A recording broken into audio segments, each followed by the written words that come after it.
In this video, we're going to talk about the next report in our analysis area, which is coverage. So as we navigate over to coverage, let's define what coverage analysis means.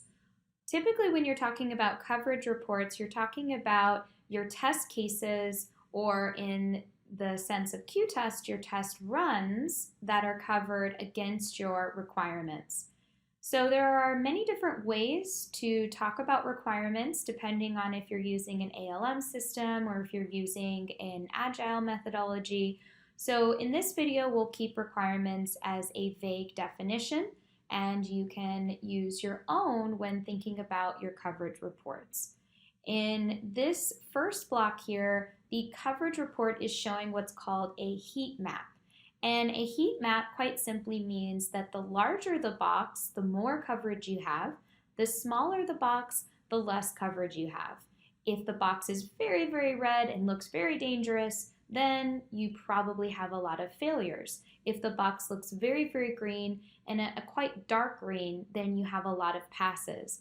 And particularly, these are talking about your test runs. So remember, in qTest, the run itself is still coming from a test case, and you'll get a broader, more in-depth information about your coverage at the bottom, which will go into the particular test cases.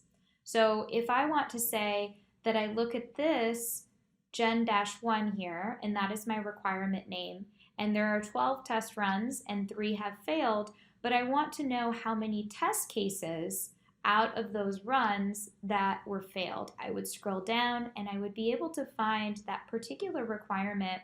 I would see the different names of those test cases, and I would also be able to see the latest statuses of the test runs from that test case. So you get a complete breakdown of this information underneath.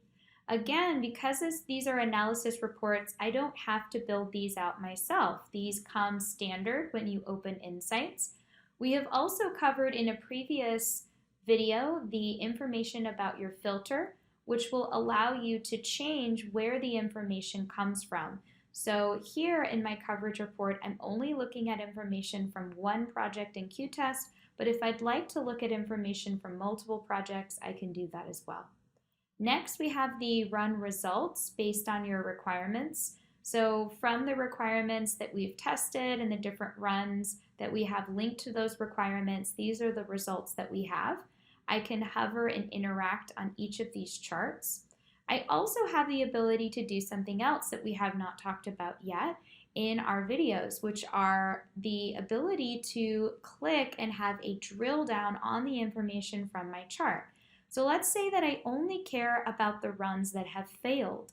I can click on this piece of the pie, and it will generate for me what's called a drill down chart, so that I have more in-depth data on where those failures occurred. The other things that I can do from a drill down is actually save this information. So you'll see a downward arrow here, which will allow you to export this information into Excel or into other formats as well. The other thing that you can do from a drill down chart that you cannot do from scrolling down on the analysis report is to change the columns that you see in this chart. So if you look for the gear icon, you can click on that, and you can hide or show additional columns that you did not see before.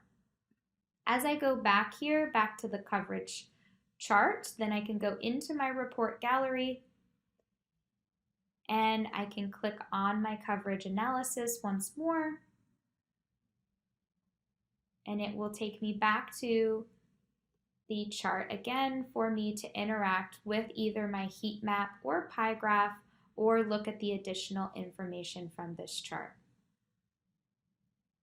We have additional videos which will also cover other areas of the report gallery, as well as our velocity analysis report for you to look at.